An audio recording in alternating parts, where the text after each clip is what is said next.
부모와 모든 사람을 존경하라 라는 제목으로 오늘 나누겠습니다. 2019년 첫 번째 주일입니다. 이번 해는 표가 순종과 돌봄입니다. 순종과 돌봄. 작년에 십계명 설교를 시작하면서 이제 2019년 그 표를 정했습니다. 순종과 돌봄. 그래서 우리의 삶은 평생 순종하고 평생 돌보는 삶이라고 할 수 있습니다. 위로는 순종하고 아래로는 돌보는 관계, 또 모든 관계 가운데 동시에 돌보고 순종하는 삶을 사는 것이 우리 크리스찬의 삶입니다. 그래서 크리스찬의 삶에는 내 마음대로가 없습니다. 성경이 크리스찬에 대해서 이제 여러 가지 비유를 하는 말이 있는데, 신분에 대해서 이야기하는 말이 있는데, 뭐 군사라고 하기도 하고, 자녀, 종, 어떨 때는 개척자, 어쩔 때는 왕 같은 제사장, 또 어떨 때는 신부, 그렇게 신분에 대해서 이야기를 많이 합니다. 특히 우리가 이제 작년에 살펴봤던 베드로 전서에서는 우리의 신분이 하나님의 자녀이자 우리는 세상의 나그네다, 그렇게 이야기를 합니다.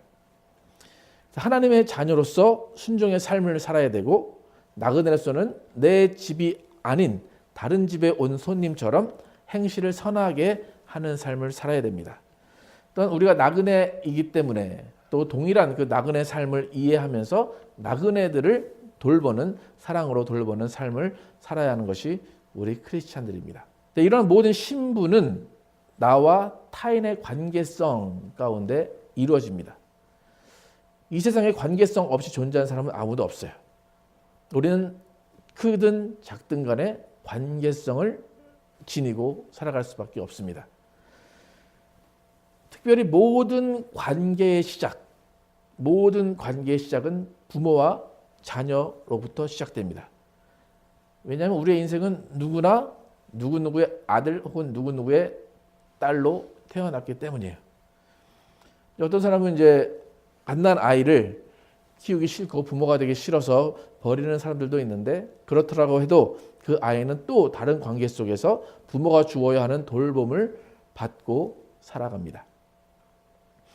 이렇게 인생의 가장 첫 번째 관계인 부모와 자녀의 관계, 이 첫 단추가 잘 끼워져야지만 우리는 순탄한 인생을 살아갈 수 있습니다.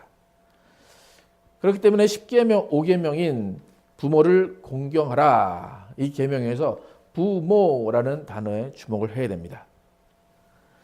우리가 스스로 부모된 자로서 부모의 위치를 알아야 되고, 또 자녀된 입장에서는 부모의 위치를 어떻게 놔야 하는가를 잘 깨달아야 됩니다. 그럼 부모 없이는 자녀가 탄생할 수 없어요. 그렇기 때문에 이 세상의 모든 관계 중에서 가장 기초이자 근본이자 가장 중요한 위치, 중요한 관계가 부모입니다. 만약에 한 가정이 있는데 그 가정이 부모 위주로 돌아가지 않고 자녀 위주로 돌아간다. 그럼 겉으로 보면 되게 화목한 가정처럼 보이지만 그 가정은 성경적인 가정이 아니라고 할 수 있어요. 사실 많은 가정이 자녀 위주로 돌아가기 때문에 하나님의 권위가 가정에 서지 않을 때가 많이 있습니다.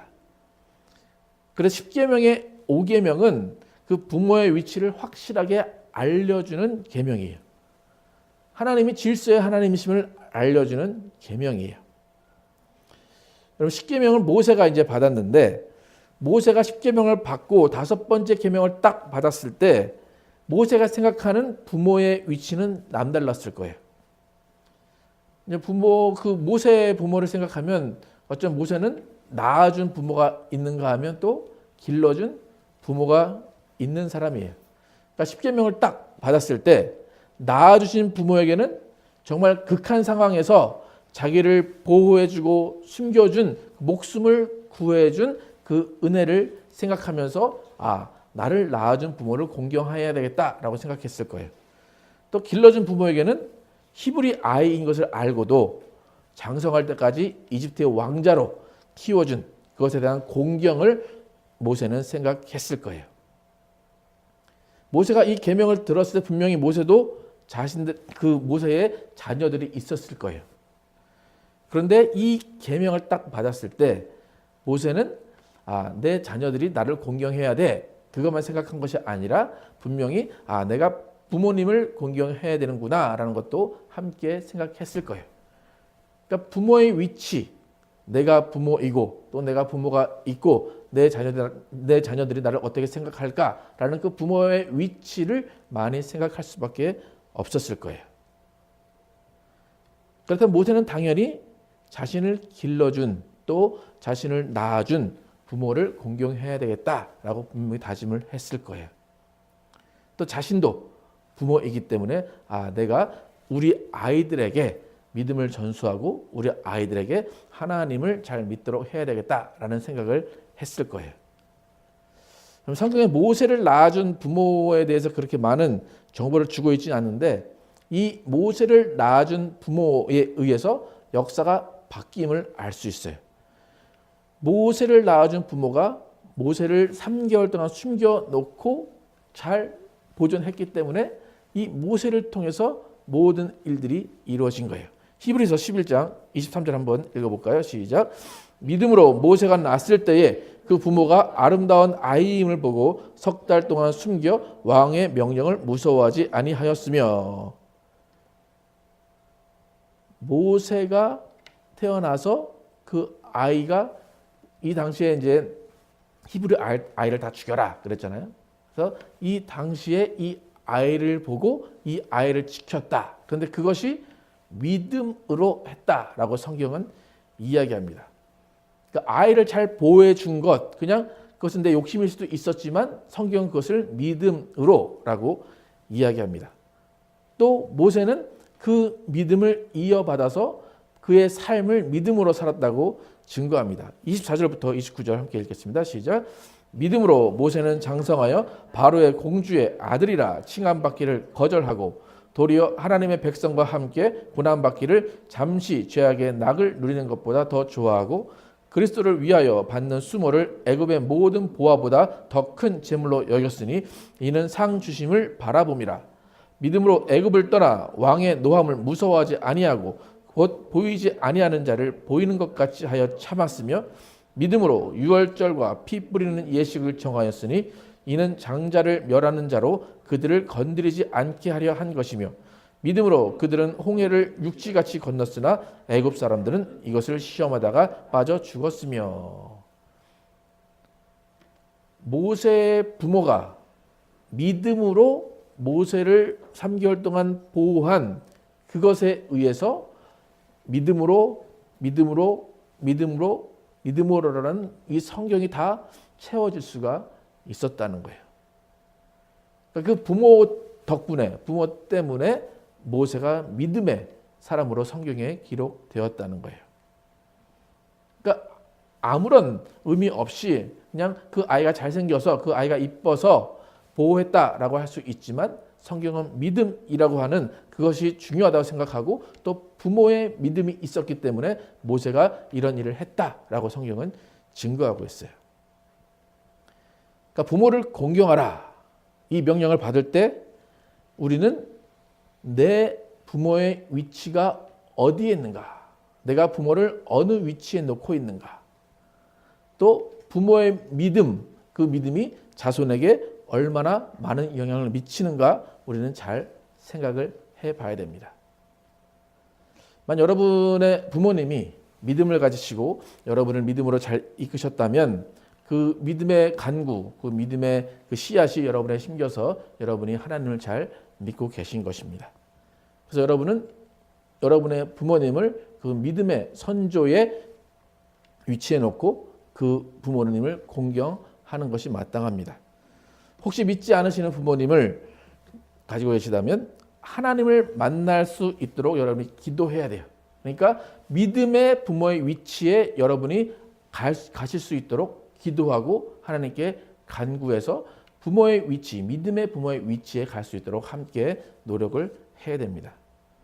또 만약 여러분이 부모의 입장이라면 내가 부모의 위치에 있을 때 내 믿음이 아이들에게 어떻게 갈 것인가, 내 믿음을 통하여 어떤 일들이 아이들의 인생에 벌어질 것인가 생각을 해보고 믿음을 전수하는 그 부모의 위치에 나도 가 있어야 된다라고 분명히 생각해야 됩니다. 만약에 부모가 하나님과 풍성한 교제를 나누지 못한 채 하나님을 섬기는 일에만 집중한다면 아무리 교회에서 열심히 해도 그것은 믿음의 전수가 되는 일이 아니에요. 여러분, 부모도 불교도 기도를 합니다. 그죠? 불교는 어찌 보면 우리보다 더 열심히 108배를 하면서 기왓장에 이렇게 이름 써가면서 기도를 합니다. 그 열심으로 기도를 합니다. 그렇지만 그 기도와 우리의 기도는 틀리다는 거예요.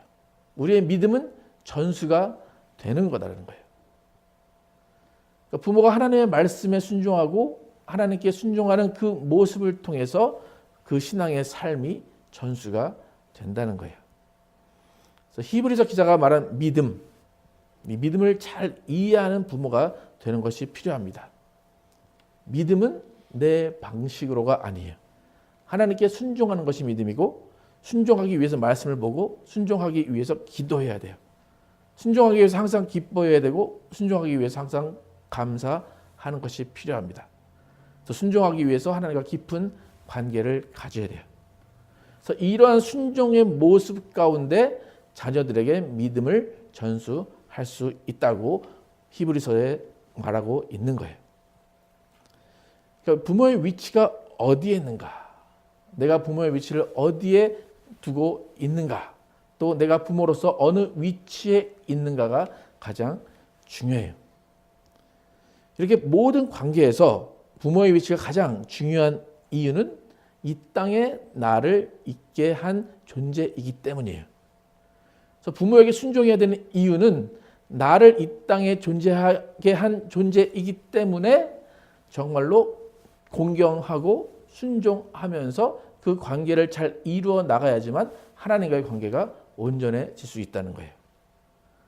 또 부모님의 위치를 잘 알고 부모의 위치에 잘 있어야 되는 이유는 뭐냐면 부모의 위치를 잘 아는 사람이 모든 사람을 향해서 돌봄의 의무를 다할 수 있기 때문이에요. 그러니까 우리의 삶의 이유와 목적이 하나님을 경배하고 하나님을 찬양하는 것이라면 그 첫 번째 실천은 부모를 공경하는 것부터 시작이 됩니다. 그래서 부모를 공경하는 순종의 삶, 그것이 시작되면서 점차 우리는 많은 관계 가운데 순종하게 되고 많은 관계 가운데 돌보게 되고 많은 관계 가운데 우리가 하나님을 발견할 수 있다는 거예요. 지금 10계명 네 계명이 끝나고 바로 5계명에서 부모를 공경하라 라고 공경이 나온 것은 뭐냐면 모든 관계 가운데 공경이라는 자세를 생각하라라는 거예요. 아까 읽은 베드로전서 2장 16절 17절 다시 한번 읽어보겠습니다. 시작. 너희는 자유가 있으나 그 자유로 악을 가린 데 쓰지 말고 오직 하나님의 종과 같이 하라. 뭇 사람을 공경하며 형제를 사랑하며 하나님을 두려워하며 왕을 존대하라. 뭇 사람을 공경하라. 이것은 모든 사람을 공경하라 이거예요. 베드로가 말했듯이 우리는 자유가 있어요. 우린 지위와 권력과 재산을 마음껏 사용할 수 있는 자유가 있어요. 또 그것을 마음껏 휘두를 수 있는 능력이 있어요. 또 어른들이라면 어린 사람들을 무시할 수 있는 자유가 있어요. 또 어린 사람이라면 그냥 어른들의 말을 무시할 수 있는 자유도 있어요. 하지만 그 자유라는 것은 공경이라는 필터를 거쳐야 한다고 성경은 말하고 있어요. 그래서 자유하지만 너희가 공경해야 하는 이유는 하나님의 종의 입장이 있기 때문이다 그래요. 그러니까 하나님의 자녀이지만 분명히 우리는 하나님의 종이기 때문에 하나님의 종으로서 모든 사람을 공경하는 삶을 살아야 된다는 거예요. 우리가 하나님을 공경해야 됩니다. 그것은 많이 알죠. 근데 모든 사람을 공경해야 됩니다 라고 하면 우리는 여러 가지 이유를 대면서 거부할 수도 있어요. 하지만 성경은 우리에게 뭇사람에게 다 공경하라 그렇게 이야기를 합니다. 나이와 지위와 고아를 막론하고 모든 사람에게 공경하며 형제를 사랑하라 이렇게 성경은 이야기해요. 소요리 문답에도 보면 부모를 공경하라 이 계명을 부모에게만 적용하는 것이 아니라 모든 관계 가운데 적용함을 알 수 있어요. 63원 보면 제5계명은 상급자 하급자 그리고 동급자로서 갖는 지위와 관계 속에서 각자에게 속하는 그 영예를 유지하고 그 의무를 수행할 것을 요구합니다. 그래요. 상급자, 하급자, 동급자 모든 관계 가운데 그 의무를 수행한다. 그리고 영예를 유지한다. 서로를 존중한다라는 거예요. 그러니까 인생을 처음 살게 되면 이제 윗사람밖에 없겠죠, 그죠? 윗사람밖에 없다가 점점 이제 동기들이, 친구들이 생기게 되고 나이가 점점 들면 이제 인생의 연륜이 쌓이면서 연장자로서의 역할을 맡게 됩니다. 우리는 삶 가운데 상급자의 역할, 동급자의 역할, 하급자의 역할 다 맡게 돼요. 특히 한국 같은 경우는 이러한 상급자, 하급자의 이런 구분이 확실하죠. 그러니까 어쨌든 우리는 세 가지 상하, 뭐 동등 이 세 가지 중에 적어도 두 개는 가지고 살아가게 됩니다. 부모의 입장, 자녀의 입장. 또 어느 모임에 가면 내가 가장 나이가 많았다가 또 어느 모임에 가면 가장 나이가 어리고 또 섬김을 받는 자리에 갔다가 섬김을 받는 자리에 오기도 하고 계속해서 이런 관계 가운데 살아갑니다. 이렇게 다양한 관계 가운데 공경하라라는 그 필터를 항상 가지고 있어야 된다는 거예요.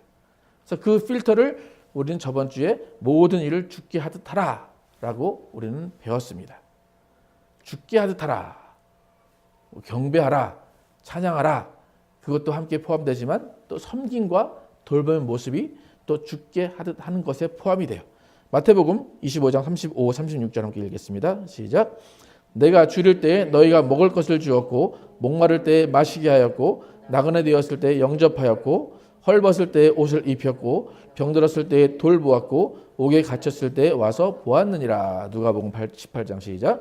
예수께서 그 어린 아이들을 불러 가까이 하시고 이르시되 어린 아이들이 내게 오는 것을 용납하고 금하지 말라. 하나님의 나라가 이런 자의 것이니라. 죽게 하듯 하라. 이것은 그냥 윗사람에게만 하는 것이 아니라 아랫사람에게 동급자에게도 동일하게 적용된다는 거예요. 나는 하나님만 섬길 거야. 그러면서 자녀를 돌보지 않는다면 그것도 문제가 있는 거예요. 그러니까 순종과 돌봄은 항상 같이 가는 거예요. 그러니까 순종도 공경이고 돌봄도 공경이 될 수 있다는 거예요. 그래서 모든 관계 가운데 죽게 하듯 하라. 여러분 우리가 이제 삶을 살면서 그 관계 가운데 가장 이제 힘들어지고 가장 문제가 있을 때가 뭐냐면 나는 이만큼 했으니까 나는 대접받아야 돼라고 할 때요. 그것을 이제 전문용어로 본전 생각이라고 그래요. 예. 본전 생각. 그 사람은 이제 교만하게 되고 권위적이 되기도 하고 자기 중심적으로 살아가게 돼요. 저는 대학교 1학년 때 술을 안 마신다고 이제 선배들에게 많이 맞았습니다. 그래서 1년 내내 맞는 날이 많았는데 그때만 해도 음대에는 구타가 있었어요. 그 1년을 그렇게 막 힘들게 보내고 이제 2년 차가 되니까 이제 제 후배가 생기게 되죠. 이제 제가 딱 2학년이 됐는데 그때 당시에 가스펠 가수하던 선배가 있었어요. 그 선배가 저한테 딱 오더니 야, 너 절대 본전 생각하면 안 된다 그러는 거예요. 본전 생각하지 마라. 그래서 그게 무슨 말이냐고 그랬더니 네가 이제 선배들한테 괴롭힘을 당하고 그렇게 됐으니까 네가 후배들 보면 너는 분명히 걔네들이 못마땅할 거야. 걔네들이 하는 짓이 못마땅할 거야. 그러니까 네가 맞은 것을 걔네들에게 갚으려고 할 거야. 이제 그렇게 하더라고요. 그래서 난 절대 안 그런다고. 내가 뭐 선배들을 무시한 것도 아니고 후배들을 그렇게 하려고 하는 것도 아니고 나는 그냥 착한 선배로 있을 거라고 딱 그랬어요. 근데 이제 한 3개월 지났을까요? 우리 선배들은 위에 선배들은 막 강압적으로 처음부터 막 했는데 이제 저희들은 그러지 말자. 그러고 3개월 지났는데 모이라도 안 모이고 무슨 저희는 음대기 때문에 음악회를 하면 다 모여야 돼요. 모여가지고 문도 열어줘야 되고 박수도 쳐줘야 되고 꽃도 줘야 되고 근데 이 1학년들이 아무도 안 오는 거예요. 그래서 2학년들이 모였어요. 2학년들이 모여가지고 야 우리 어떻게 할까? 그래서 이제 한번 우리 때는 집합이라고 이제 얘기를 하는데 집합을 하자. 그럼 누가 얘기할 거냐? 아무도 얘기를 안 한대요. 그래가지고 갑자기 정의감이 발동해서 그럼 내가 얘기할게. 그렇게 된 거예요. 그래가지고 이제 그 후배들을 딱 모아서 그냥 뭐 좋은 말로 하면 안 들을 게 뻔하니까 이제 그때 이제 뭐 말로 이제 저는 앉아서 말로 뭐 일어나 앉아 뭐 엎드려 그렇게 했어요. 이제 그렇게 하고 이제 나왔는데 그 선배가 저를 이렇게 불러요. 그러더니 야, 그게 본전 생각이야 라고 얘기를 하는 거예요. 그래서 아니 난 때리지도 않았고 아무것도 안 했는데 왜 나한테 본전 생각이라고 하냐 그랬더니 그게 네가 그렇게 당연하게 생각했던 그것 때문에 너는 그 아이들에게 싫은 소리를 하게 된 거고 너는 그 마음 가운데 내가 이렇게 했으니까 나는 이렇게 해도 돼. 이렇게 대접을 받아도 돼. 라고 생각했다는 거예요. 그 생각을 하니까 이제 후배들에게 얼굴을 못 들겠는 거예요. 그리고 바로 군대를 갔어요. 그리고 이제 복학을 해서 이제 복학하면 다 비슷한 나이가 이제 제 후배도 같이 이제 복학을 하니까 걔네들하고 더 친하게 이렇게 지낸 것 같은데 우리는 보통 다 그러지 않나요, 여러분? 나이가 많아지고 선배가 되면 다 동일하게 하는 말 있죠? 아, 나 때는 안 그랬는데, 그죠? 나 때는 안 그랬는데, 야, 쟤네들은 왜 저렇게 뭐가 없을까? 그렇게 이야기해요. 그러면 아, 시절 좋아졌다. 그렇게 얘기를 해요, 그죠? 특히 이제 한국은 세대 간의 갈등이 그렇게 많이 일어납니다. 어른들은 젊은 사람들을 보고 버릇없다, 철없다, 아무것도 모른다. 그렇게 하고 젊은 사람들은 나이 들어서 왜 그러시냐 그렇게 반응을 합니다. 이런 것이 다 무엇 때문에 그렇다고요? 전문용어로 본전 생각. 내가 이렇게 했으니까 나는 이만큼 받아야 되고 뽑아야 되고 내가 이렇게 선배한테 맞았으니까 나도 쟤네들한테 공경을 받아야 돼. 그렇게 하는 거예요. 교회와 성도 사이도 마찬가지예요. 성도의 입장에서 내가 이렇게 막 봉사를 했는데 교회는 알아주지 않아요. 그러면 본전 생각이 나죠. 본전 생각에 막 삐지기도 하고 찾아가서 뭐라고 하기도 하고 그러죠. 또 교회는 교회대로 교회가 얼마나 많은 혜택을 주는데 그러냐고 하면서 또 교회는 교회 나름대로 입장을 취합니다. 공경하라. 이것은 윗사람에게만 쓰이는 것처럼 보이지만 그것이 아니라 모든 관계 가운데 포함이 되는 거예요. 내가 이만큼 했으니까 이만큼 돌아와야지라는 것은 우리 생각일 뿐이지 성경은 그렇게 이야기하고 있지 않다는 거예요. 내가 한 일은 내가 한 일이에요. 나는 그것에 만족하면 되는 거예요. 나이가 많고 적고 지위가 높고 낮음에 상관없이 우리는 다 같은 하나님의 자녀로서 서로가 사랑하고 서로가 공경하는 자세를 보여야 합니다. 그래서 우리가 모든 사람을 공경해야 된다. 성경이 그렇게 이야기하는데 그 근거를 베드로가 함께 이야기합니다. 베드로전서 2장 함께 쭉 한번 읽어보도록 하겠습니다. 시작.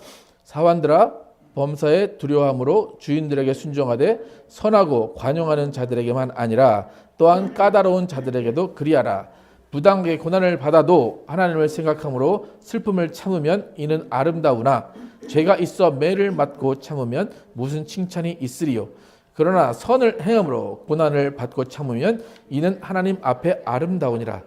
이를 위하여 너희가 부르심을 받았으니 그리스도도 너희를 위하여 고난을 받으사 너희에게 본을 끼쳐 그 자취를 따라오게 하려 하셨느니라.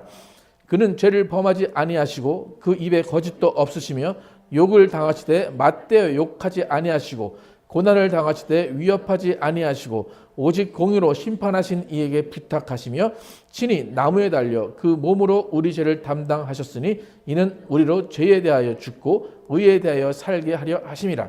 그가 채찍에 맞음으로 너희는 나음을 얻었나니 너희가 전에는 양과 같이 길을 잃었더니 이제는 너희 영혼의 목자와 감독 되신 이에게 돌아왔느니라. 우리가 다 서로를 공경해야 되고 본전 생각하지 않아야 되는 이유는 뭡니까? 예수님께서는 더 부당한 대우를 받으셔서도 아무 대응을 하지 않으셨다는 거예요. 우리도 그런 상황에서 아무런 대응을 하지 않아야 예수를 따라 사는 사람이에요. 우리는 다 각자 다 잘난 사람들이에요. 우리는 각자 다 할 말이 많은 사람들이에요. 하지만 그런 자유가 있지만 우리는 하나님의 종과 같이 모든 사람을 공경해야 하는 의무가 있다는 것입니다. 목사도 할 말 많고 성도들도 할 말 많지만 그것이 자유롭게 다 하는 것이 아니라 공경이라는 필터를 통해서 거르는 삶을 살아야 된다는 것입니다. 우리는 공의로 심판하시는 분께 다 맡기면서 인내하는 삶을 살아야 한다는 거예요. 그럴 때 우리는 성장하게 되고 하나님은 우리가 미워할 수도 있는 그 사람에게 하나님은 정당한 대가를 또 치르게 하실 것입니다. 그러니까 꼭 교회마다 보면 이제 목소리 큰 사람들이 이제 가장 되게 영향력을 이렇게 행사하는 경우가 많은데 하나님은 그 방법을 원하시는 게 아니라 서로 공경하는 방법을 통해서 서로 하나 되라라고 이야기하십니다. 10계명의 5계명 부모를 공경하라. 이것은 부모와 함께 부모를 기초로 부모의 공경을 기초로 해서 모든 관계 가운데 공경하는 관계를 가지라는 거예요. 아무 잘못 없이 부당한 대우를 받고도 본전 생각하시지 않으신 예수님을 본받아서 공경의 가장 기본인 부모를 공경하고 상급자, 동급자, 하급자를 공경하면서 선을 행하는 우리 모두가 되기를 예수 이름으로 축원합니다.